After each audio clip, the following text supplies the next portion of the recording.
নমস্কার, আমার নাম শোভন। আপনারা দেখছেন শোভনিশ ইউটিউব চ্যানেল।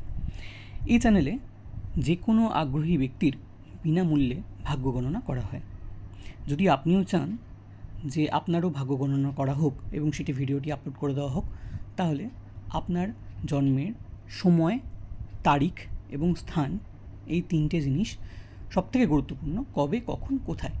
তো এই তিনটে পয়েন্ট আপনারা লিখে কমেন্ট করুন। পরবর্তী ভিডিওটি আপনার কুষ্টির উপরেও হতে পারে। তাহলে শুরু করা যাক। জয় মা দুর্গা, জয় বজরংবলী। আচ্ছা, আমরা আজকে যে কুষ্টিটা দেখছি, এই হরোস্কোপটার জন্য রিকোয়েস্ট করেছেন নরেন দত্ত, কলকাতা থেকে। এনার তারিখ পাঠিয়েছেন 12/11/1980 জন্ম এবং 5:45 PM কলকাতায়। তো শুরু করছি। প্রথম ঘর যেটা লগ্নের, যেখানে 2 লেখা আছে, অর্থাৎ 2 নম্বর রাশির লগ্ন, অর্থাৎ বৃষ রাশির লগ্ন। তো এনার বৃষ লগ্ন এবং চন্দ্রের অবস্থান হচ্ছে 9 নম্বর রাশিতে, অর্থাৎ ধনু রাশিতে। তাই এনার বৃষভ লগ্ন, ধনু রাশি।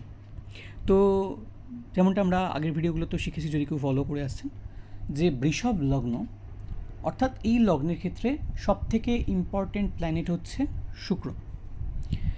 এখন শুক্র লগ্নের সঙ্গে অন্যান্য প্ল্যানেটের কীরকম কী সম্পর্ক, তার উপর, এবং সেই প্ল্যানেটগুলো কোন কোন ঘরে বসেছে তার উপর বেস করে ওভারঅল রেজাল্টগুলো প্ল্যানেটগুলো দেবে।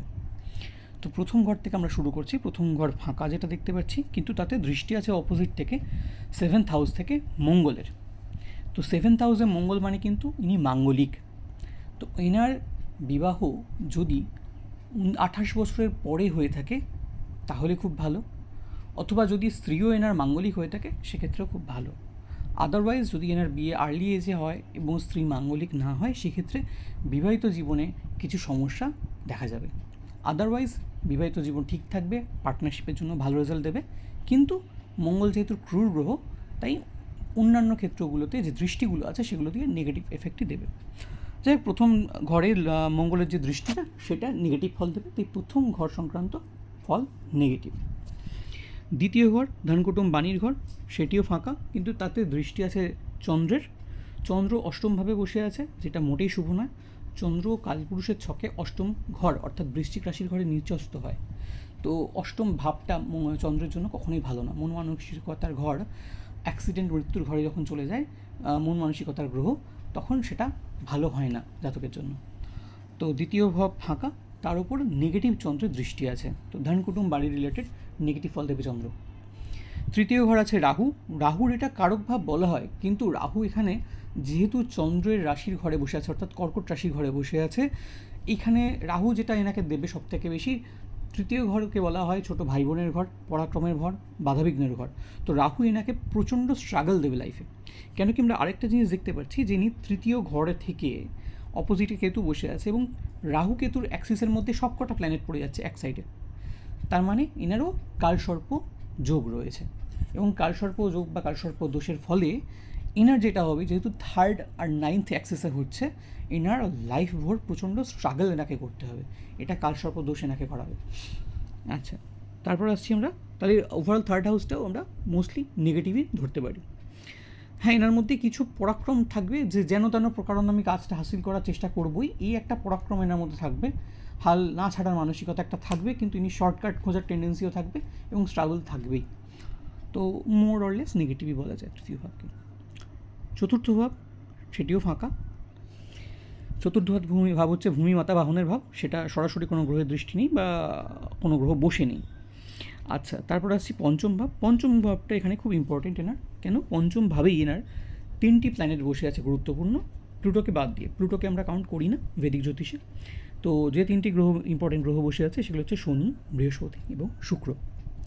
তো এখানে যেটা হচ্ছে, লগ্নপতি শুক্র পঞ্চমভাবে বসা জেনারেলি ভালো, কিন্তু পঞ্চমভাবে শুক্র এখানে যেহেতু কন্যা রাশির ঘর, শুক্র নিচস্থ হয়েছে। ইনি অনেক সময় কি দেখা যায় এরকম ক্ষেত্রে, জ্যোতিষরা, অনেক জ্যোতিষ বিশেষ করে পশ্চিমবঙ্গের দিকে, নর্থ ইন্ডিয়ান জ্যোতিষরা এরকম করে থাকেন না সাধারণত। তো যেটা হয়, নিচস্থ গ্রহকে এখানে অনেকে ভাবে যে সেই গ্রহটি দুর্বল হয়ে গেছে, তাকে পাওয়ার দিতে হবে, কিন্তু সেটাই সবথেকে বড় ভুল। কোনো গ্রহ 6, 8, 12তে বসে গেলে এবং যদি বিপরীত রাজযোগ না থাকে বা থাকলেও দরকার নেই আমার সেই প্ল্যানেটের কোনো স্টোন পড়ার, এবং সেই গ্রহ নিচস্থ হলেও তার সেই প্ল্যানেটের কোনো স্টোন পড়া উচিত নয়, কেন তার নিচস্থ হওয়া মানে তার দুর্বল হওয়া নয়, তার মধ্যে নেগেটিভিটি এসে যাওয়া, এবং তাকে স্টোন দিয়ে পাওয়ার দিলে তার নেগেটিভিটিটাই বাড়বে, সেটা পজিটিভ হবে না কখনো। তাই এনাকে যদি কখনো কোনো জ্যোতিষ সাজেস্ট করে থাকেন যে আপনি একটি হিরে বা ওপাল বা জারকান পরে নিন, তাহলে সব থেকে বড় ভুল করবেন। আমি জানি না এনার যথেষ্ট বয়স, 1980 সালে জন্ম, মানে আজ যথেষ্ট বয়স আসছে, এই বয়স পর্যন্ত ইনি যদি পূর্বে কোনো জ্যোতিষকে দেখিয়ে এরকম কোনো পাথর পরে দেখেন, এনার আরও ক্ষতি হবে, 1 পয়সা নষ্ট, 2 জীবনের কষ্ট। এছাড়াও সূর্যও এনার নিচস্থ আছে ষষ্ঠভাবে, এনাকে হতে পারে যে চুনি সাজেস্ট করে দেওয়া হলো, এরকম ভুলও করতে পারেন অনেকে, তো সেটাও খারাপই হবে। আচ্ছা, তো যেটা আমরা দেখছি পঞ্চম ভাব নিয়ে প্রথমে আলোচনা করে নিই। সেখানে আছে শনি, বৃহস্পতি এবং শুক্র লগ্নপতি হয়েও নিচস্থ হয়ে গেছে, মানে যেটা দেখা যাচ্ছে ওভারঅল এই হরোস্কোপটা খুব বেশি পজিটিভ ইম্প্যাক্টের থেকেও, মানে আমি যদি সরাসরি বলি কোনো ঘুরিয়ে পেঁচিয়ে না বলে, যে হ্যাঁ এনার জীবনটা অন্তত এই জন্মটা হয়েছে অনেক কিছুতে স্ট্রাগল করার জন্যে, অনেকটা কষ্ট ভোগ করার জন্যে, হতে পারে পরবর্তী জন্মের অনেক পুণ্য উনি এই জন্মে সঞ্চয় করে নিয়ে যাবেন, কেন এই জন্মে এনাকে মানে সুখের থেকেও অনেক বেশি স্ট্রাগল কষ্টের মধ্যে দিয়ে জীবনে যেতে হবে। এবং আমি এনার দশাটাও দেখছিলাম ব্যাকগ্রাউন্ডে, সেখানেও দেখছি যে এখনও অবধি সেরকম কোনো পজিটিভ গ্রহের দশা এনার ফেস করেননি, বরং এখন এনার রাহুর দশা চলছে, ফলে প্রচণ্ড স্ট্রাগল চলছে এনার, এবং সেটা 2033 সাল পর্যন্ত চলবেও। তারপর যখন বৃহস্পতির দশা আসবে কিছুটা নিউট্রালাইজ হবে, কিছুটা মিক্সড রেজাল্ট পাবেন, কিছুটা ভালো ফল পাবেন। আচ্ছা, তারপরে আসছি শুক্রের সঙ্গে বসে আছে বৃহস্পতি কিন্তু অ্যাকচুয়ালি এই লগ্নের ক্ষেত্রে কারক গ্রহ নন, বরং মারকই বলা যায়, কিন্তু যেহেতু দেবগুরু বৃহস্পতি সচরাচর খুব নেগেটিভ এফেক্ট কোনো একই অনুলগ্নেই দিতে চান না বা দেন না, কেন দেবগুরু বৃহস্পতিকে অত্যন্ত সাত্ত্বিক গ্রহ হিসাবে ধরা হয়। তো এখানে কিছুটা মিক্সড রেজাল্ট দেবেন, পঞ্চমভাবে বসে পুত্রপ্রাপ্তির যোগ তৈরি করবেন, সন্তান ভাব ভালো করবেন, কিন্তু পেটের সমস্যা হতে পারে না, কিছু অপ্রয়োজনীয় টেনশনস থাকতে পারে মাথায়, আননেসেসারি টেনশনস। সঙ্গে যে দৃষ্টিগুলো আছে সেগুলো খুব ভালো করবে, বিশেষ করে একাদশভাবে যে দৃষ্টি আছে লাভ, ইচ্ছাপূর্তি, টাকা পয়সা আমদানির দিকে সাহায্য করবে বৃহস্পতি। ওই বৃহস্পতির দশা মহাদশা অন্তর্দশায় ইনি টাকা পয়সার দিক দিয়ে হেল্প পাবেন। তার সঙ্গে আছে কি শনিও এনাকে টাকা পয়সার দিক দিয়ে হেল্প করবে, এবং শনি ইনার ওভারঅল পুরো লগ্নের মধ্যে দেখলাম এমন একটা গ্রহ যে সব থেকে ভালো ফল দিতে পারে, সে হচ্ছে শনি। তো এনার যদি কোনো গ্রহের রত্ন পড়া উচিত সেটা হচ্ছে একমাত্র নীলা, এছাড়া অন্য কোনো রত্ন আমি এনাকে সাজেস্ট করবো না, এবং নীলাও এনার পড়া উচিত সোনা ধাতু দিয়ে, রূপোতে নয় বা অন্য কোনো ধাতুতে নয়। হ্যাঁ, অষ্টধাতুতে পড়া যেতে পারে, কিন্তু আরও ভালো ফল পাওয়া যাবে উনি যদি নীলাটাকে সোনাতে বাঁধিয়ে পড়েন। আচ্ছা, তাছাড়া আছে শনি, যেরকম বললাম শনি ওনার জন্য সব থেকে কারক গ্রহ, কেন নবম এবং দশমপতি, ভাগ্যপতি এবং কর্মাধিপতি, সে গিয়ে পঞ্চমে বসেছে। এটা এই লগ্নের জন্য খুব অত্যন্ত ভালো যোগ, এবং এটাই দেখা যাচ্ছে যে সব থেকে স্ট্রং যোগ। তো ইনি নীলা পড়েছেন কি না আমি জানি না, কিন্তু ইনি যদি নীলা পড়েন, শনি অলরেডি যথেষ্ট পাওয়ারফুল আছে। শনি যদি আমরা ডিগ্রি বিচার করি 12 ডিগ্রি খারাপ নয়, কিন্তু এনাকে শনি যেহেতু বাকি প্ল্যানেটরা অতটা ভালো পজিশনে নেই, তাই এনার শনিকে আরও পাওয়ার দেওয়া যেতে পারে, যেটা ওভারঅল সব দিক দিয়ে বেনিফিট দেবে। আচ্ছা, তো এখানে শনি খুব ভালো ফল দেবে পঞ্চম ঘরে বসে। পঞ্চম ভাব হচ্ছে সন্তানের ঘর, পঞ্চম ভাব বিদ্যার্জনের ঘর, পঞ্চম ভাব প্রেমের ঘর, আনসার্টেন গেইনসেরও ঘর। আচ্ছা, তো এইখানে বসে যেটা দেখা যাচ্ছে ওভারঅল বৃহস্পতি বসার জন্য, শনি বসার জন্য পড়াশুনোর দিকটা এনার বিদ্যার্জনের দিকটা ভালো হবে অনেকটা, যদিও শুক্রাচার্য নিজে বসে ওখানে যেহেতু নিচস্থ কিছুটা নেগেটিভ ফলও দেবেন। তার সঙ্গে কী হচ্ছে, সন্তান ভাব মোরলেস ভালো, আর ওভারঅল এইভাবে কমপ্লিট হয়ে যাচ্ছে পঞ্চম ভাবের বিচার। তারপর আমরা আসছি ষষ্ঠ ভাব যেটা আছে রোগ ঋণ শত্রুর ঘর, সেইখানে বুধ আছে এবং সূর্য আছে, এবং এটাকে অনেকে হয়তো বলে দেবে যে বুধায়িত রাজযোগ আছে, খুব ভালো, খুব বড় চাকরি, কিন্তু তার সঙ্গে একটা জিনিস আমাদের দেখতে হবে যে সূর্য এখানে নিচস্থ, ফলে নিচস্থ হওয়ার জন্য সূর্য এখানে মোটেই ভালো ফল দেবে না, এবং যেহেতু লগ্নপতিও খারাপ জায়গা এবং সূর্য এখানে বসলেও বিপরীত রাজযোগ তৈরি হচ্ছে না, সেই জন্য আমি এখানে নিচস্থ সূর্যর কাছ থেকে কোনো ভালো ফল এক্সপেক্ট করতে পারি না। তো এখানে বুধায়িত রাজযোগ সেইভাবে অ্যাক্টিভ হবে না। হ্যাঁ, কম্পিটিটিভ ফিল্ডে কিছু সাকসেস আসতে পারে, যেহেতু বুধও আছে, এবং বুধ আর সূর্যের একটা এফেক্ট তো আছে, কিন্তু সূর্য এখানে মোস্টলি নেগেটিভ রেজাল্ট দেবে, তাই আমি ওইভাবে খুব একটা আশাবাদী নই যে খুব বড় ধরনের চাকরি পাবেন বা ইত্যাদি। যদি সরকারি ফিল্ডে কোনো চাকরি হয়ও সেটা নিচ থেকেই শুরু হবে বলে আমার ধারণা।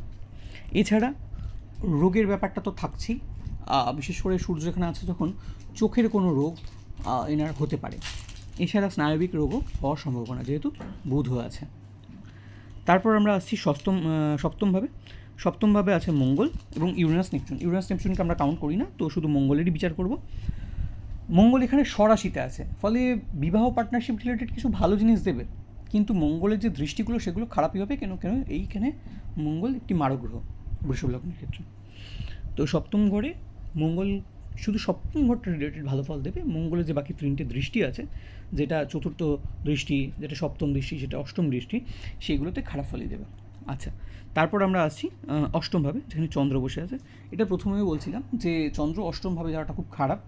তো এনার অষ্টমভাবে চন্দ্র আসার জন্য যেটা হবে, মনের দিক থেকে ইনি সবসময় চাপের মধ্যে থাকবেন। মানসিক কষ্ট, মানসিক পীড়া, মানসিক টেনশন ইত্যাদি এগুলো লেগেই থাকবে, এবং মানসিক শান্তির দিক এরা সবসময় বিঘ্নিত হবে।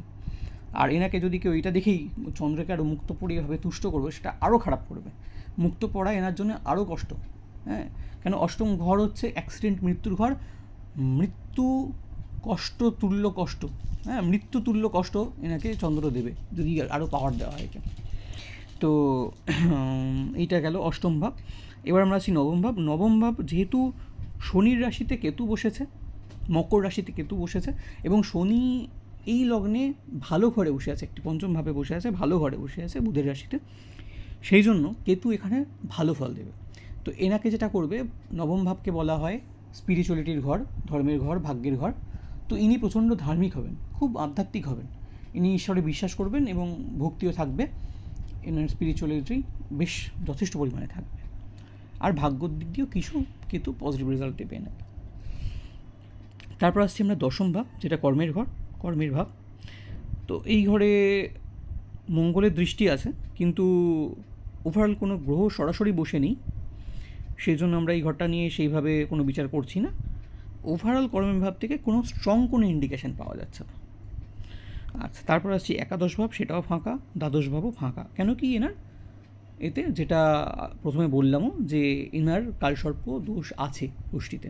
কেন রাহু এবং কেতুর একটা সাইডের মধ্যে, একটা বেল্টের মধ্যে সব কটা প্ল্যানেট পড়ে গেছে লগ্ন ছাড়া।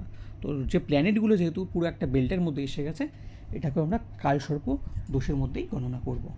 ওভারঅল যেটা কুষ্টি থেকে প্রেডিকশন করা যাচ্ছে, এনার লাইফে যথেষ্ট স্ট্রাগল, অ্যাভারেজের থেকে স্ট্রাগল বা কষ্টের পরিমাণ বেশি বলা চলে। এখন অবধি যে কটা প্ল্যানেটের দশা মহাদশা পেয়েছেন, মহাদশা অন্তর্দশা পেয়েছেন, তাতে খুব সেই মহাদশাগুলোর আন্ডারে খুব আহামরি কিছু ভালো রেজাল্ট পাননি। তবে ইনি 33 সালের পর থেকে একটু বেটার হতে শুরু করবে। আর এনার জীবনের সবথেকে ভালো সময় যেটা, সেটা শনির মহাদশায় আসবে, কিন্তু দুঃখের বিষয় সেটা বেশ শেষের দিকে আসবে, যখন এনার প্রায় 69 বছর বয়স হবে।